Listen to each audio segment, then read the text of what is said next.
dreams as I write you this letter.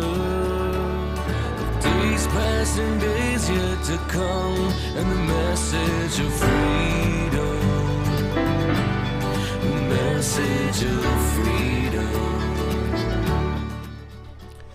Afternoon, Matt. You get a little windstorm and rain around here? A little bit earlier, I tell you, yeah. When that wind started picking up and the skies got dark, it looked pretty vicious. Yeah, it was didn't turn out to be too bad, just more wind than rain back home. We didn't get any downpour or anything. Today, hopefully, we'll get some calls. Otherwise, we will discuss, of course, current numbers in West Virginia. I guess the current state of affairs, which I think are pretty dismal for our state and our nation. When I say that, I mean I'm a hopeful person, but I also believe in personal responsibility and freedom and things like that. I had a conversation, and we were talking about this right beforehand, and I know because you just basically got confirmation. It looks like the high school sports season, college sports season was already nixed. Mm-hmm. But now the high school sports season is gone for the state of West Virginia. I'm imagining so. Nothing official from the WVSSAC, but the governor in his meeting with the media today at 1 o'clock or a little after basically said schools will remain closed through the remainder of the academic year. And if students are not going to go back to school but rather finish the year out with the distance learning, I can only imagine that means no high school athletics. Yeah, I had this conversation with a I don't know if he'll mind me telling his. He wasn't really. He just wanted to know what I thought. So, John Lowry Jr. Of course, his dad got the storied 40+ year. Is he? He is. This would be year number 50. Oh, 50. And they're not. I said 40 plus, so that. So yeah. I think he's the winningest high school basketball coach in the U.S. Baseball. Well, yeah. Basketball. I'm sorry. No, baseball. No. He now the active. He was third winningest active coach up until I think it was last year, where there were two coaches out in Iowa who had a couple of more wins, and so both of those guys have since retired. So he is now the active winningest all-time active winningest coach in high school baseball. So he's got the most wins of any active coach. Yes. Let's make that easy. Anyway, he brought up something that, and I never thought about it, and we just talked about it, that's interesting. It's unintended consequence of what's going on. Of course, the NCAA has already granted another year of eligibility for all spring sports athletes, correct? Yes. That's my understanding. So if you were a senior this year and you want to come back and play your senior year, you can do it. You have the option. Not that all will, but some the might option want is to just there. go and get on with their life. But right.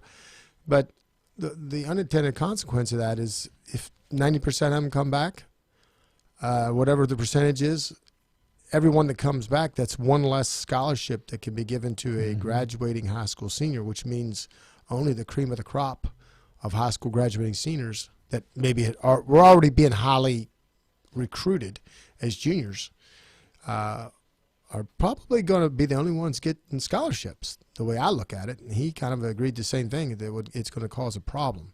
Because if you've already got your team and you talk all of them into coming back, there's no scholarships available because it's limited resources.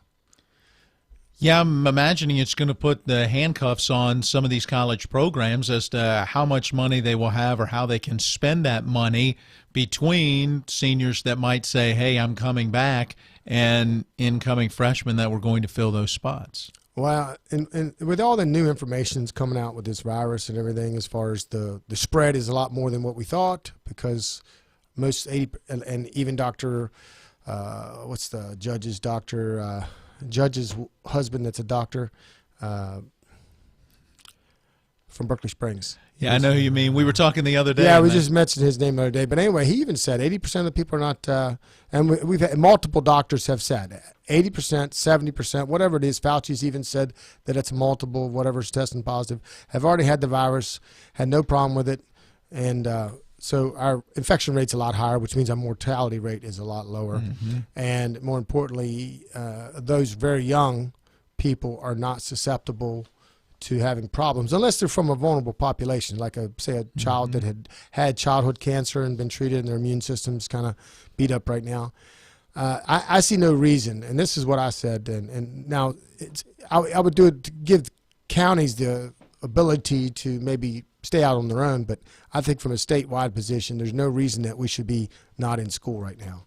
Matter of fact, I never thought we should have shut all the schools down at the same time. I said that at the time that Berkeley and Jefferson County were unique because of our proximity to D.C., and they could have had the option, and Jefferson could have done it, just like Jefferson closed down for the rest of the year on their own. I think we should have went back to school next week, K through 5 first. I think we should have had provisions in place, though, for those children that might be from a vulnerable population. If they have a weakened immune system or something, an immune disorder, that they could stay home and be on homebound the rest of the year. I think the same thing with faculty and staff. If faculty and staff, if they were in a vulnerable population, which is over 65, or they had been through cancer treatments in recent years and had a problem with their immune system, then they should also stay home, and in fact pay them just like they were throughout the rest of the school year, maybe, and don't take it out of their sick bank. And as long as the teacher that's staying home helps the substitute teacher that finishes out the year, and let the high school athletes go back right away and start practicing, and then do some kind of emergency rule with the WVSSAC that allows them to come back and play on less than 14 it's 14 days they have, or 14 practices? 14 practices, but I believe you can only consider one practice in a day. Okay. So it would be 14 days. Well, I would have the athletic. I would have some kind of emergency rule and maybe do 2 practices a day. In some cases, go and let the high school athletes go back practicing this week, and then the following week, the rest of the 9 through 12, or in this case 6 through 12, go back to school. And since it's such a short school year, the legislature could come in, extend the school year 2 weeks, so we could finish out the year properly. Because we can't live our lives in fear. Mm-hmm. I'm sorry, there are bad things. There are so many. I mean, you saw what happened with oil yesterday, right? It's just starting. And we talked a little bit about this before we started the show. Oil was trading in for May futures delivery negative. In other words, people that held the futures contracts were, and typically, if most people don't realize, commodity futures contracts and options are typically, they never actually take delivery of the commodity. But that's what the problem was here. Some of these people that were traders obviously didn't have storage capacity anywhere, trucks, right, tanks or tankers out in the Gulf, but they were going to have to take delivery of some of these contracts. So that's why they went into the negative. Literally, they were paying people to take the problem off their hand. And that's a direct result of our usage of oil-based products, fuel, jet fuel, you name it, is down about 30%. And so we have to weigh the possible deaths from the coronavirus against the deaths of despair, because with every percentage of decrease in the use of products, there's jobs that go along with that. I mean, we are now, and one of the reasons is I talked about this a little bit locally. Remember I told you last week there was a plant that's shutting down that makes siding? Yes. Because they had been working full production, and they pretty much filled up their warehouse where they used to be shipping 35 truckloads in a period of time. They were only shipping 5, and they were taking the excess 30 and putting them in a warehouse. Well, that warehouse is almost full, so they're shutting their plants down. And this is just going to keep snowballing in a negative way, and it's going to destroy. There's going to be more deaths from despair than the virus could ever think about killing, or even a foreign country. And so I want to read, and this is from a buddy of mine that I served with in the state legislature, posted this on Facebook. And it's called "Happening Now, the latest, the greatest threat America faces during COVID-19 pandemic is loss of liberty." And it's written by Everett Piper, Washington Times. And the biggest threat to the United States today is not a virus, but rather virus shaming. The greatest challenge the American experiment faces in this dark hour is not our need for safety, but our loss of liberty. And the complicity of the church in the wholesale abandonment of this self-evident truth is no less stunning. And a little side note on that. So I married a Catholic girl, but her name's Stella, and so, but the the archdiocese has shut down all the Catholic churches. So my best friend Pat McGinn's Catholic, and he's very staunch Catholic, and he doesn't necessarily agree with some of the liberation theology that the current Pope is preaching, and but he wanted to go take his daughter to Mass. And he lives over in the Northern Panhandle. Mm-hmm. So this weekend, there's actually a sect of the Catholic Church that is old school. They still do the Latin Mass and all that stuff. And guess what? They're in Pittsburgh, which is only like an hour drive from where he lives in Chester or less. And guess what? They're meeting. They're meeting in person in the church, just like that preacher in Payton City I told you about. He's still having his church services. So just that's a background for that. While governors across the nation fall over themselves to break their oath of office, the church remains quiet. While one mayor after another assumes unilateral power, pastors across the spectrum of denominations shame rather than applaud those who resist such demagogic arrogance. One retort in particular seems ubiquitous in putting freedom's defenders in their place. Quote, "The Bible says we are to obey our government, to submit to every ordinance of man, and be subject to the governing authorities. How can you ignore these passages?" So that's what the church leadership might be saying. Well, the answer is frankly quite simple. This application of the Bible is truncated and out of context. The exegesis is terrible. This is proof texting at its worst, for it fails to take into consideration the arc and intent of the biblical narrative. I know you read the Bible a lot, don't you? We were at least at one time you did when we were in Fellowship of Christian Athletes. Mm-hmm. For example, if Moses had done what the argument suggests, we wouldn't have the story of Exodus. If Paul had followed this line of reasoning, he wouldn't have spent so much time in jail, nor would he have lost his head. And what about Gideon, Ehud, Jephthah, Samson, and Deborah, who were all charged explicitly by God to resist rulers who had begun to aggregate unto themselves political power at the expense of personal freedom? Moreover, what about those not mentioned in the Bible, but who built their lives upon it? Abolitionists such as Frederick Douglass, Sojourner Truth, B.T. Roberts, and Harriet Tubman. Were they wrong for defying their government and fighting against the merchandising of men? How about Martin Luther King? Was he wrong in his march for civil rights? Or what was Patrick Henry wrong when he asked? You know where I'm going here? You probably know the short version of this, but here's the long version. Is life so dear, or peace so sweet, and safety, as to be purchased at the price of slavery? And what of the rest of our founding fathers? Were they wrong to put their lives in the line in defiance of King George, who had explicitly promised the colonies his protection and safety in exchange for their subservience? Who else has used that "I'm going to protect you" line lately? Who? Do you know? And he hasn't done it just once. He's done it multiple times in the last week or two. Jim Justice says he wants to protect you. That's insanity. The only people that can protect the citizens of the U.S. and the citizens of this country are themselves through personal responsibility. You see, now I'm going back, that was my little commentary. You see, you can't cherry pick your scriptures or any other literature for that matter and make your case with integrity. The entire book must be taken into account. And when you do, you'll find that from beginning to end, it is replete with stories of God's people defying unjust, oppressive, and overbearing governments.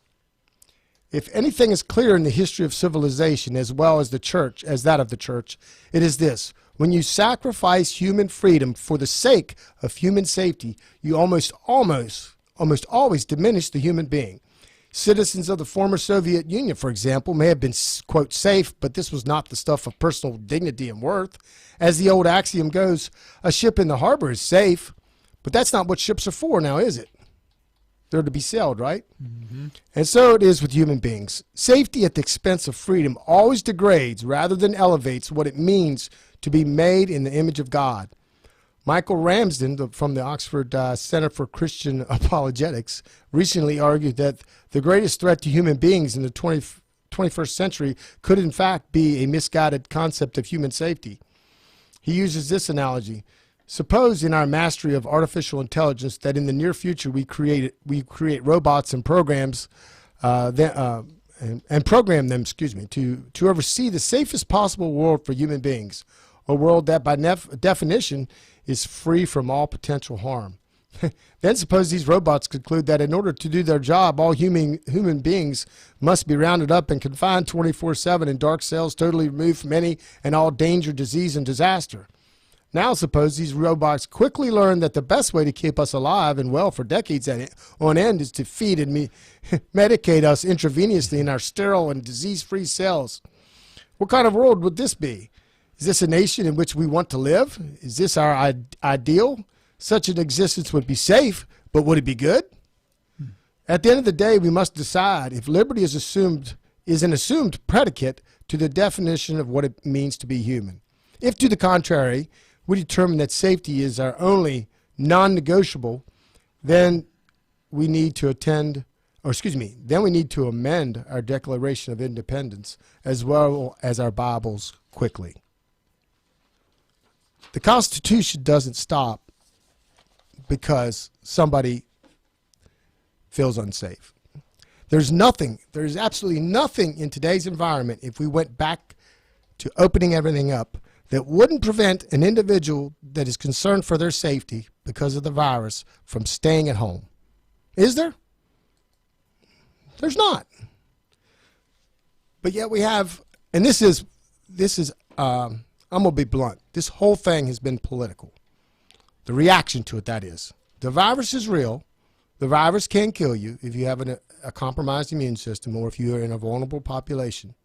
But the reaction to it has been all political on both sides of the aisle. It makes absolutely no logical sense, especially now that we have the data that we're keeping our economy closed in the state of West Virginia and most of the country for that matter.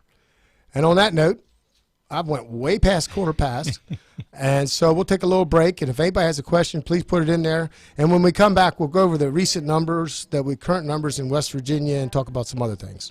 I let 'em hold you tight.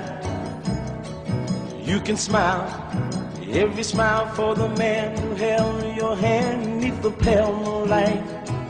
But don't forget who's taking. The Chinese coronavirus is hurting our economy and our state. It's the thanks we get after China stole our jobs and ripped off our patents. And that's not all. Thrasher and Justice are pushing a deal giving China an $84 billion stake in West Virginia's valuable energy resources. More China scams we don't need. Woody Thrasher and Jim Justice, two China sellouts. First, Justice and Thrasher pushed the biggest tax hike ever. Then Thrasher and Justice endorsed bringing refugees to West Virginia. And now an $84 billion sellout to China. Stop them. Mike Folk for governor, the conservative champion to put West Virginia first. I'm Mike Folk. Justice and Thrasher's $84 billion sellout to China is even worse than their taxes and open border policies. West Virginia needs a governor who will put West Virginia first. I'm Mike Folk, Republican for governor. That's why I'm running. Mike Folk for governor, the conservative champion to put West Virginia first. Paid for by Folk for governor. Howdy, cowpokes. Do your business cards look like they were designed by a coat roper? Well, this cowboy knows the advantage of dealing with folks the old-fashioned way. When you order printed material on the internet, you're stuck with what you get. But when you need printed material to look just right, you want to deal with folks you know. And that's what you'll find at Panhandle Printing and Design. Local folks that have been delivering results for years. They can help with everything from design to production of stationery envelopes, business cards, invitations, vinyl signs, banners, vehicle wraps, and a lot more. They can answer all your printing questions, and you can call them on the phone or hop on your horse and go see them, because they're your one-stop printing shop where they have something for everyone. Panhandle Printing and Design at 124 North Maple Avenue in Martinsburg. Call 304-267-7400. You can even find them online, too, if you want to. If you need printed materials, don't deal with some city slicker you'll never meet. Trust the folks at Panhandle Printing and Design. Bold and savory. Why are you always talking about me? Actually, Rod Hawker Dog Hawker, I was talking about the soup sale at Johnny's. Sweet! Now with new varieties and your reliable all-time favorites, it's soup sale time at Johnny's. Hearty and flavorful, choose from new varieties like Pilgrim's Corn Chowder, Stuffed Green Pepper Soup, Lumberjack Vegetable, and Phillips Cream of Crab. And don't forget rip-roaring crab and corn, steak and ale chowder, French onion, Maryland crab, and chicken noodle. The perfect comfort food, Johnny soups are still quick, easy, goof-proof, and delicious. Just add water or milk, cook, and serve. And of course, you'll find all the soup bowls, soups, ladles, and storage containers you'll ever need, and soups on sale at Johnny's. Right up and down the J. River Johnny's Express, Winchester Avenue, Martinsburg.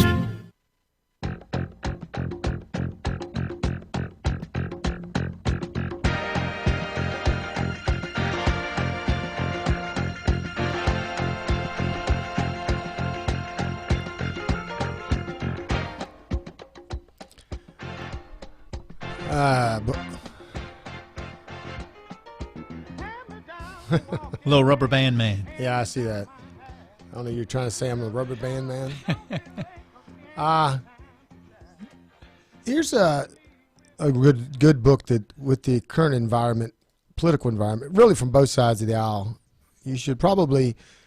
We had a little discussion. You have a son, right, that came from Romania? Yeah, we adopted him from Romania. In fact, we flew out the week of a week after 9/11. We were scheduled to fly then. All right. Well, so this book is written. It's called Disinformation, and when he wrote it, it was actually called Disinformation because he's. This is written by a former lieutenant general with the Romanian, and I'll just read his background. General, I think it's pronounced Pasape, served as acting chief of Communist Romania's espionage service and top advisor to President Nicolae Ceausescu. In July '78, he was granted political asylum by the United States, where he continues to live as a proud American. His first book, Red Horizons, brought down Romania's communist dictator and was subsequently republished in 27 countries. His later book, Program to Kill, was about, I think, the assassination of President Kennedy. Having survived several communist assassination attempts, and still vigorous in his. I'm not sure if he's still alive yet. This book is a few years old. General Pasape remains an astute, uniquely insightful writer on current affairs. This book is called Disinformation. If you want to see what the media does and what some governments do, and this book is about, and it says, former spy chief reveals secret strategies undermining freedom, attacking religion, and promoting terrorism. And he talks about trying to prevent what has happened in some of those countries over in former Soviet Union from happening in our own country. And also he's been here long enough that, so this book was written in, he came in '78, and this book is, just so you know, the copyright was I'll find it here, 2013. So he had been in the country long enough to start seeing similarities of what went on in the old Soviet Union, how they did disinformation in the U.S. when this book was written. So it's a really interesting book. It'll give you insight into what may be going on right now in our own country that's quite shocking, to put it bluntly. I want to share this friend of mine, actually, Jeff Kimball, the guy that came on last week, I think, and talked about how he dealt with the coronavirus with Robin Dave. He's a big he loves economics, even though he's a lawyer, and I'm not sure what his field of practice is in law. But he posted this yesterday. It's titled "The Weekly Change in the Fed's T-Debt Holdings," which T-bonds. It's a 10-week moving average, and the vertical line here is your numbers in billions of dollars.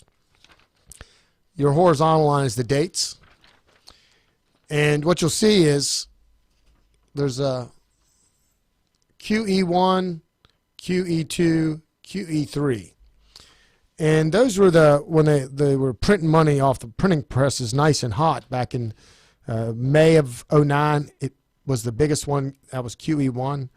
QE2, which was May of 2011, and that was about $20 billion. And then QE3, which went into May of 2013 into May of 2014. And then there's a flat line. There's a flat line for several years where they stopped the quantitative easing. And then, in fact, when the economy started heating up, I think it was in 18. This is when they started doing actually quantitative tightening because they were fearing severe inflation. Well, I might have misspoke there, but this is the key thing right here. See that big line there, Matt? It went way up, like literally 3 times as high as QE1, didn't it? Yes.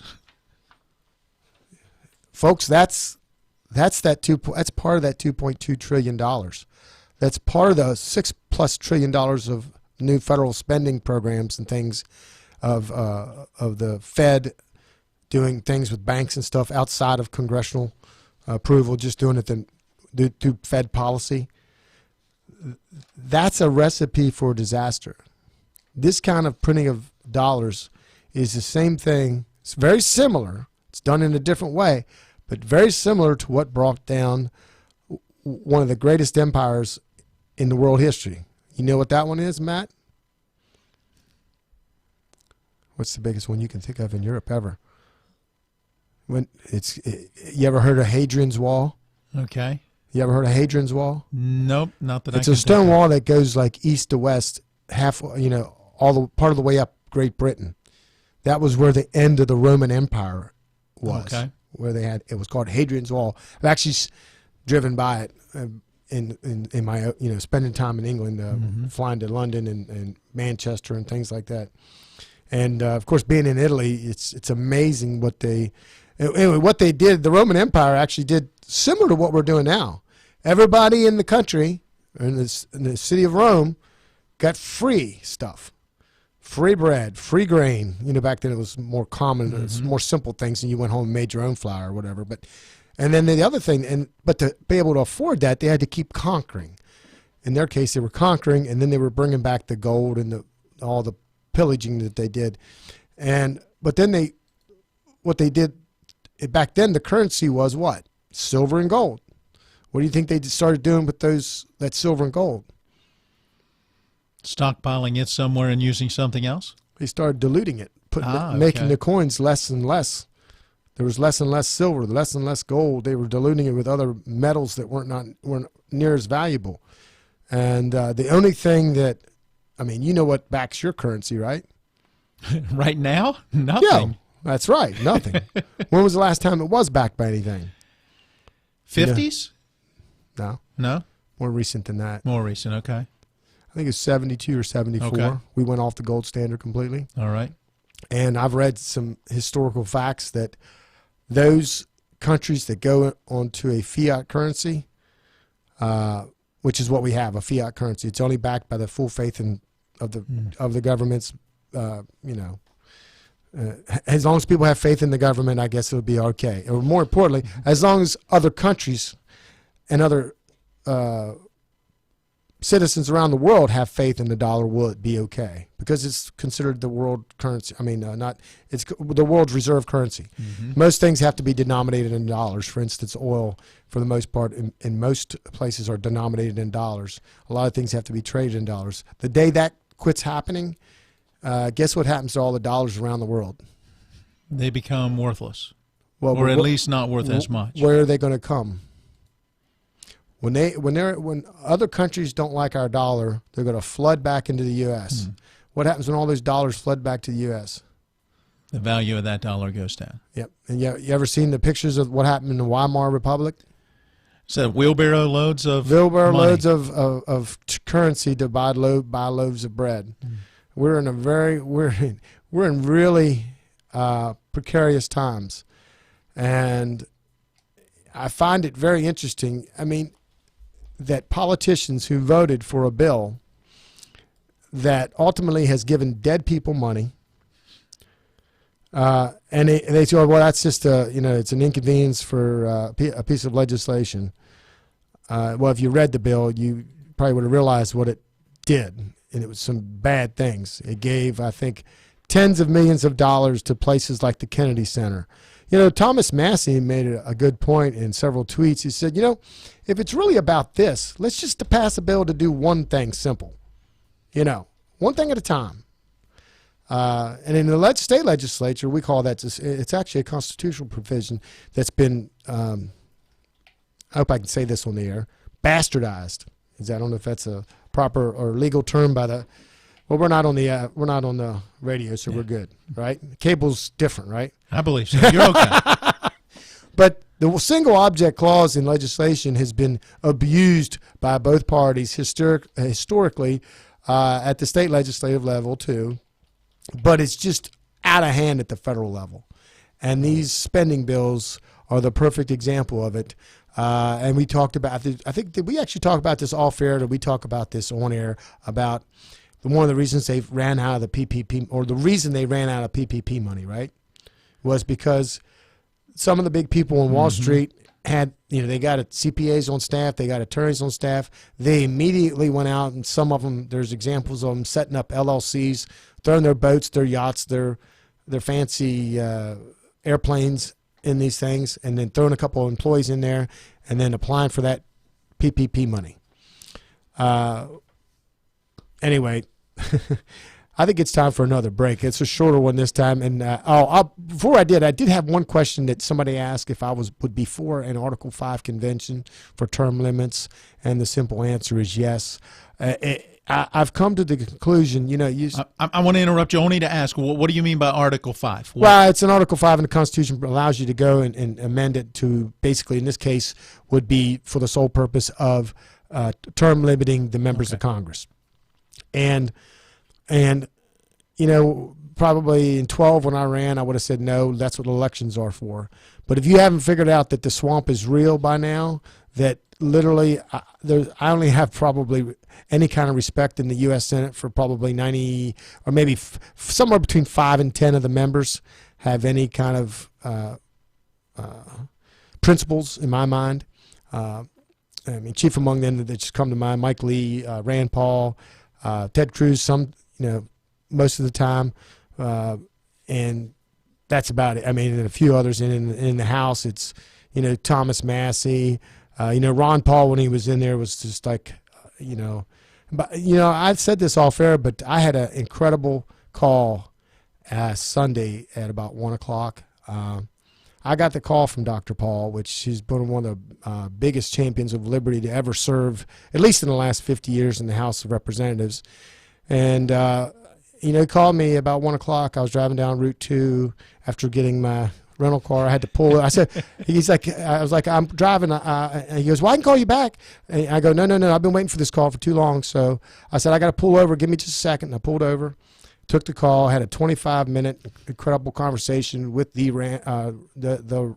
Dr. Ron Paul, who's been a champion of liberty for so long, it's not even funny. And anyway, let's take a break, and we'll come back, and I'll maybe go into a little bit more detail about why we need term limits. The day when you say goodbye, yes, that'll be the day when you make me cry. You say you're gonna leave. Jim Justice was Hillary Clinton's running mate, and Woody Thrasher backed Justice's tax hike. Mike Folk led the fight against it and won. Mike Folk, taxpayer hero, for governor because West Virginia needs a conservative champion. Mike Folk, putting taxpayers first. I'm Mike Folk. Jim ran as a Democrat, and Woody was one less than a year ago. Neither supported Donald Trump. I did. I'm Michael Folk, a pro-Trump Republican running for governor because it's time for a conservative change.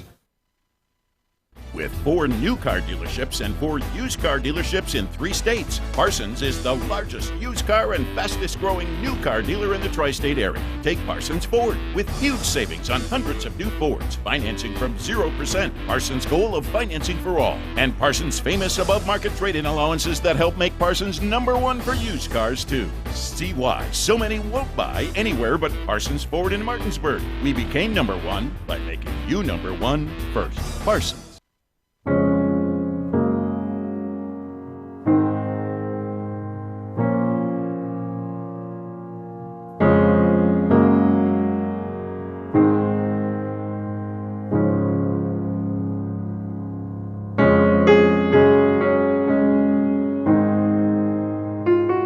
prepare for what's next or to plan ahead.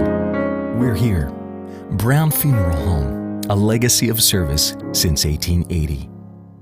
Orsini's not just an appliance store anymore. They're your one-stop resource for all home needs, whether it's custom kitchen design, countertops, or cabinets, or check out their new sleep studio with Tempur-Pedic, Sealy, and Stearns & Foster. For all of your outdoor living needs, Orsini's has Gladiator Garage Works, Traeger grills, barbecue accessories, barbecue rubs and sauces, and every flavor wood pellets. Visit their brand new 8,200 square foot showroom at 360 Hack Wilson Way, 304-267-7251, Orsinis.com.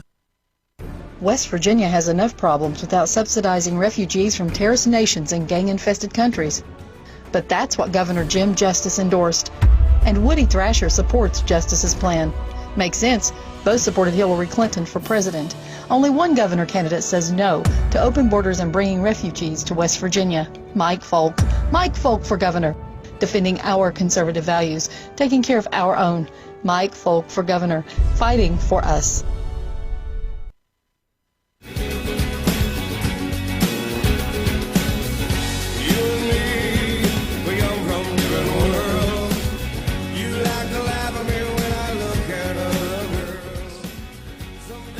Sing along. I'm just. I know. I thought you had me on when I first started to sing the first part. I had, I was just turning you up. I got a little bit of it in my headset. All right, I started to talk about this the other day, and then we got a call in. So this is a little bit of history now, and this is from the Army Heritage website. And it's, the title of it's called "A Deadly Scourge: Smallpox During the Revolutionary War."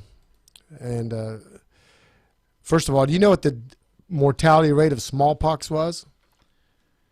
Not good, but I couldn't tell you. About 1/3 to 1/2, depending on conditions. Back during the Revolutionary War, I guess they should have all just went to King George and begged for save us, give us some safety.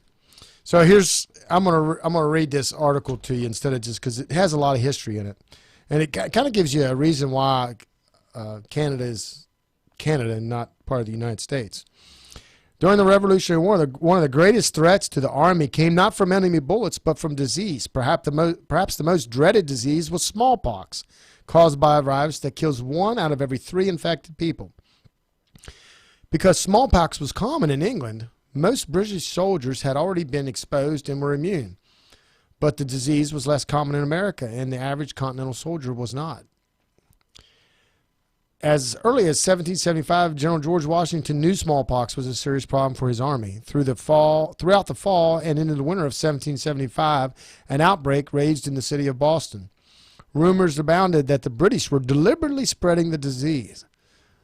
Imagine that. There's actually some argument that what's going on now is deliberate, but that's a whole different ball of wax for now. But when the British finally evacuated Boston in March 1776, only soldiers who had already had the disease were allowed into the city. Says, they were immune. Washington ordered his doctors to keep a sharp watch for smallpox and to send infected men to the isolation hospital immediately. Washington faced a difficult choice whether or not to inoculate his army. You know what inoculation was? Matt, do you know how they inoculated the soldiers? I believe you talked to me about this before. They would put a little slit and actually give them a little bit of... Give them a little bit of the pus off of somebody that was a sick patient, and you would get a mild form. It would be considered a crude form of... Well, it's actually the original kind of vaccination, only without all the other things that they put in vaccines. It's literally... And they would get a crude form of it, and they would be sick for about 2 weeks. 99% would recover, and 1% would live. Only 1% would die because some of them would still die. So his other option was to do nothing other than isolate and treat the sick and hope the army avoided a major outbreak. There were 3 problems with inoculations. The first was that inoculated soldiers could transmit smallpox until fully recovered. In other words, they had to be isolated too for those until they were fully recovered. So an inoculation program could trigger an uncontrollable epidemic. And believe it or not, that actually happens today with vaccinations sometimes. I don't know if you know that. There are sometimes outbreaks that are caused by vaccines. Nobody wants to talk about that either. Secondly, the inoculated soldiers would be unfit for duty for weeks while recovering. Usually it took them 2 to 3 weeks. And as many as 2% of the soldiers could die. If the British attacked while the men were out of commission, the army could be destroyed. The third was that the inoculation process was simple enough that the men could do it themselves in secret. So if you knew everybody around you, anybody that got sick, 1 out of 3 would die, Matt, would you be likely to take a chance on the 98% survival rate? More than likely. Yeah, and that's what they're referring to here. Smallpox struck, this is what I was talking about, Canada. Smallpox struck the Northern Army at Quebec, where many officers and men were secretly inoculating themselves, thus intensifying the epidemic, according to General Benedict Arnold. You've heard that name before. Some 1,200 of the approximately 3,200 Continentals in the Montreal area were unfit for duty, most of them sick with smallpox. By the end of May 1776, the situation of the northern department patients was almost sufficient to excite the pity of brutes, large barns being filled with men at the very height of smallpox, and not the least things to make them comfortable, and medicines being needed at both Fort George and Ticonderoga. I don't know if I pronounced that right. Smallpox threatened the destruction of the entire army. Major General John Thomas, commander of the army in Quebec, died of smallpox. The smallpox, mourned John Adams, is 10 times more terrible than the Britons, Canadians, and Indians together. By mid-July 1776, an estimated 3,000 men of the Northern Army were sick, most with smallpox. Eventually, the epidemic eased, and General Gates wrote to Washington that the smallpox is now perfectly removed from the Army. What exactly occurred has been lost to history, but sources suggest that the Northern Army proceeded with an inoculation program without authorization. This was a risky move. Until mid-1776, the only authorized preventive measure was isolation of the sick. Inoculation was forbidden, though many soldiers secretly inoculated themselves. When Washington moved his army to New York, he established a smallpox isolation hospital on an island in the East River and ordered a halt to all inoculations. The general warned that any disobedience to this order will be most severely punished. The Continental Congress supported Washington, and when a private physician in the state of New York was caught inoculating soldiers, he was jailed. Despite these precautions, smallpox fear grew among the men of the Continental Army. Recruiting suffered, and by late June, official attitudes toward inoculation began to change. Despite precautions, the illness continued to spread. By August 1776, some troops were being inoculated in segregated camps. Washington still feared triggering an epidemic, so he took careful precautions to ensure the isolation of soldiers undergoing inoculation, moving them out of Philadelphia and into nearby segregated hospitals. He suggested sheltering newly infected soldiers in houses in the remote countryside and urged that inoculated soldiers remain in isolation until fully recovered, and then issued either new or well-washed, aired, and smoked clothing. He recommended that the individuals' states immunize their recruits before sending them to join the Army. In February 1777, while encamped at Morristown, Washington became convinced that only inoculation would prevent the destruction of his army. Emphasizing the need for secrecy and speed, Washington ordered the inoculation of all troops. Because Virginia forbade inoculation, Washington asked Governor Patrick Henry to support the program, writing that smallpox is more destructive to an army in the natural way than the enemy's sword. In the end, the gamble paid off. Fewer than 1% of the soldiers died from being inoculated, and the program was so successful in controlling smallpox that he repeated this in Valley Forge in the winter of 1778. So I can't imagine that the conditions were any worse, or even remotely 1/10 as bad as what the early colonials dealt with smallpox. We are, in historical terms, they say that we've never, I mean, you've heard it, we've never had it like this. We've never, and the only thing I'll agree with that's unprecedented is our reaction to this. We have had pandemics throughout world history, throughout U.S. history, and quite frankly, even in our own lives and during our own lifetime. 2009 2009, 2010 H1N1 pandemic. If you were a young person, it would be a very scary time because it killed 70 to 90% of the people that were killed, that died from H1N1 were less than 65 years old. Most of the older people lived through it. And then we discussed that before, that one of the reasons they lived through it probably was because they had been exposed to a previous flu pandemic, probably either in 1957 or 1968. Folks, you got to start questioning what your government is telling you. They say one thing and then they do the other. I mean, let's talk about this current situation. Why did they shut everything down, Matt? Wasn't it to flatten the curve? Mm-hmm. That's what they said. And why were they wanting to flatten the curve? Because our hospitals couldn't handle the burden if we had a big outbreak. Isn't that what they said? That was the whole goal. That's why some of the secondary things, non-essential procedures and surgeries and so forth were all postponed. Well, so you got Clay Marsh saying, and Albert Wright, who's the president of WVU Hospitals, or CEO, whatever, they're all saying the hospitals can handle any run on the hospitals now. That's what they said. They said it on Hoppy today, I think, on Hoppy Kercheval. They've said it multiple places. So why are we still shut down? If that was the original reason, can somebody tell me? And if you have the answer, please tell me, because I have a funny feeling I know the answer.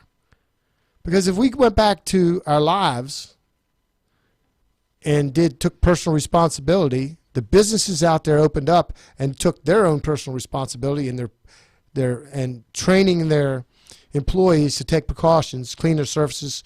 If you're in a work area like right here, we're here. Who comes in right after I leave? Sherry. Sherry comes in and disinfects everything, and so Dave's ready in the morning, right? Yep. You could do that and still stay operational. If you're in a restaurant and you're at a restaurant that has booths, take it upon yourself to only use every other booth. You keep your 6-foot distancing, and you still have your restaurant open. Warehouse floors, same thing. Schools, same thing. You could even rotate, and I understand school's a little different because, you have 30 kids in a classroom normally. My gosh, but that's also the population that is least vulnerable.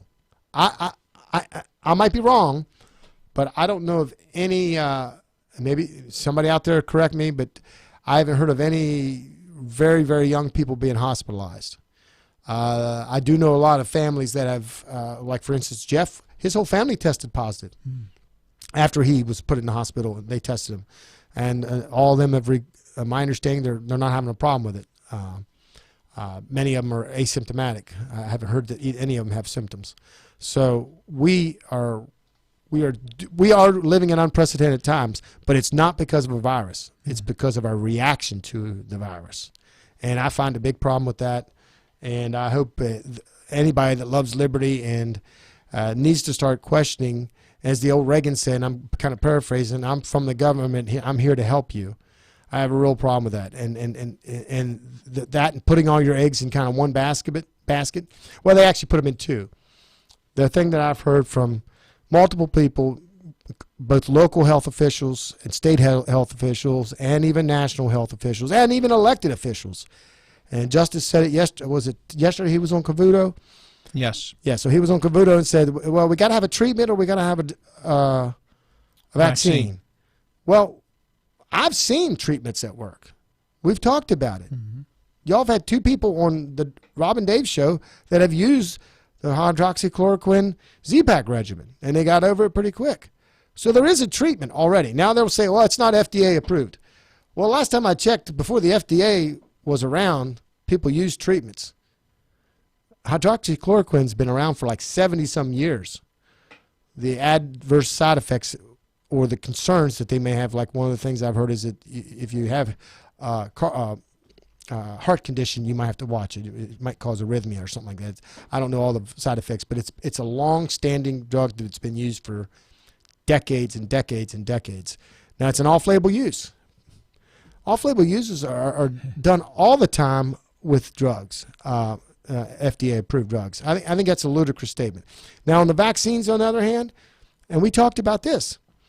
This is a version. The technical definition or name of SARS or the COVID-2 is SARS-CoV The COVID-19 virus is SARS-CoV-2 or something like that.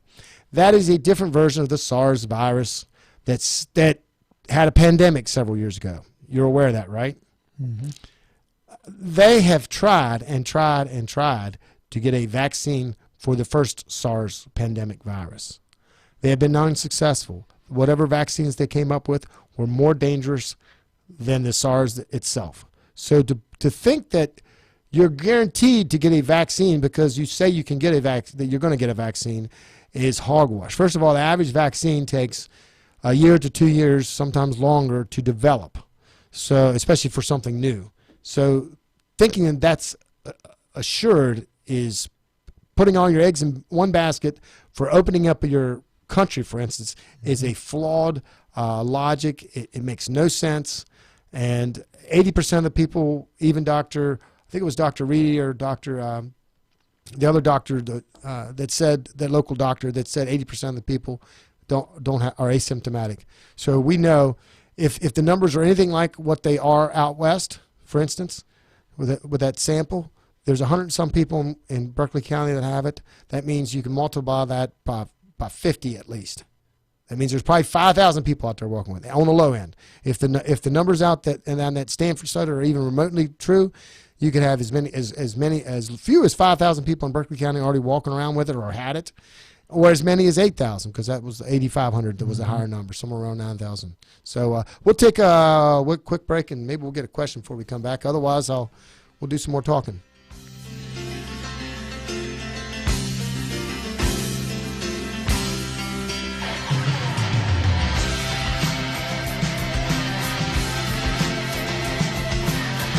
The Chinese coronavirus is hurting our economy and our state. It's the thanks we get after China stole our jobs and ripped off our patents. And that's not all. Thrasher and Justice are pushing a deal giving China an $84 billion stake in West Virginia's valuable energy resources. More China scams we don't need. Woody Thrasher and Jim Justice, two China sellouts. First, Justice and Thrasher pushed the biggest tax hike ever. Then Thrasher and Justice endorsed bringing refugees to West Virginia. And now an $84 billion sellout to China. Stop them. Mike Folk for governor, the conservative champion to put West Virginia first. I'm Mike Folk. Justice and Thrasher's $84 billion sellout to China is even worse than their taxes and open border policies. West Virginia needs a governor who will put West Virginia first. I'm Mike Folk, Republican for governor. That's why I'm running. Mike Folk for governor, the conservative champion to put West Virginia first. Paid for by Folk for governor. When will I be able to retire? How do I make the most of the money I have? How do I leave a lasting legacy to my loved ones? I'm Philip McCoy, financial advisor with the Mirius Group, a private wealth advisory practice of Ameriprise Financial Services Incorporated. Call us today at 304-263-4343 to help you make the most of your financial future. Our office is located at 1270 Winchester Avenue, Martinsburg, West Virginia. Ameriprise Financial Services Incorporated, member FINRA and SIPC. If you hang the WVU Medicine sign, certainly has helped take us to another level. Evolving what we try to do as physicians and as a health system and organization is the mission of WVU Medicine, and it's an exciting mission to be a part of. With the knowledge and the years of practice if you put into this institution, they know a lot. They can help you, and they've helped me a lot. Having people treated locally enhances their overall care.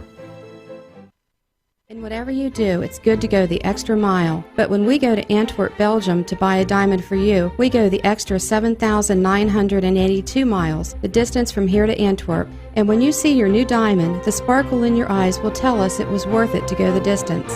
Hi, I'm Lori from Bechtel Jewelers. Dave and I are leaving soon on a diamond buying trip. And here's what going the extra 7,982 miles means for you. A more beautiful diamond than you thought possible for your money. Antwerp is the diamond capital of the world. We work directly with the men and women who buy and cut the diamonds. We personally inspect thousands of diamonds to pick only the best out of each parcel. And believe me, we reject hundreds of diamonds for each one we buy.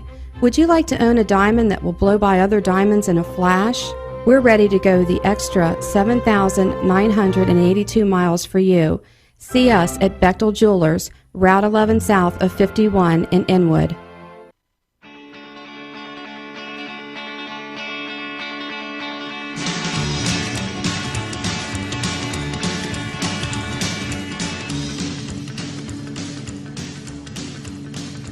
We're back. I'm going to read a. You're back? I'm going to interrupt you only before you start reading to let you know Howard and Donna Stone chimed in through your YouTube page with your pronunciation. Remember the one area there you were talking about with the smallpox and so forth? Yeah. It's Ticonderoga. Oh, Ticonderer and then Roga they write. So Ticonderoga. Somehow I knew he would know because I think he's from that neck of the woods up there in New York. All right. Well, I can't remember how I pronounced it. I don't remember either. I was somewhere around that. So this, I'm gonna, we talked about this a little bit. This little book here. It's a really small book, and I'm gonna hold the name back for a minute, but I'm gonna read you this guy's history. Born Westchester, Pennsylvania, July 30th, 1881. Educated at Haverford School. Married Ethel C. Peters of Philadelphia, June 30th, 1905. I'm going to skip this next part, and then I'll finish it at the end. Distinguished Service Medal, 1919. Major General, United States Marine Corps. Retired October 1931 on leave of absence to act as Director of Department of Safety, Philadelphia, 1932.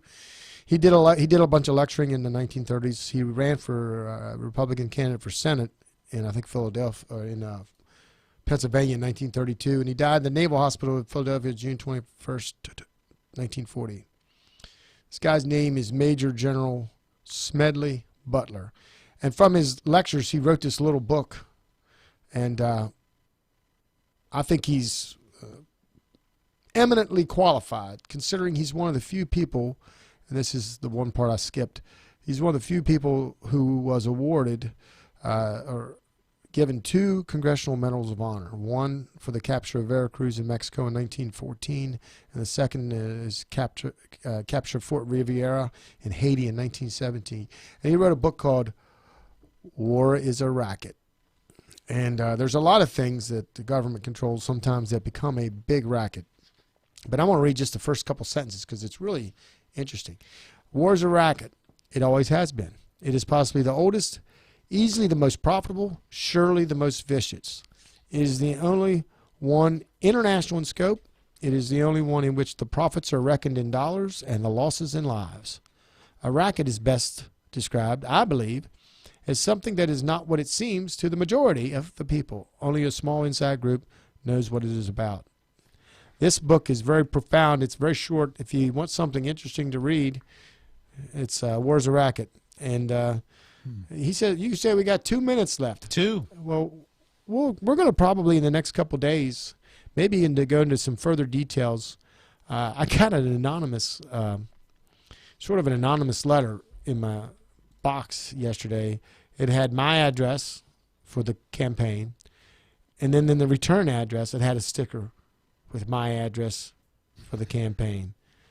And I was like, what is that?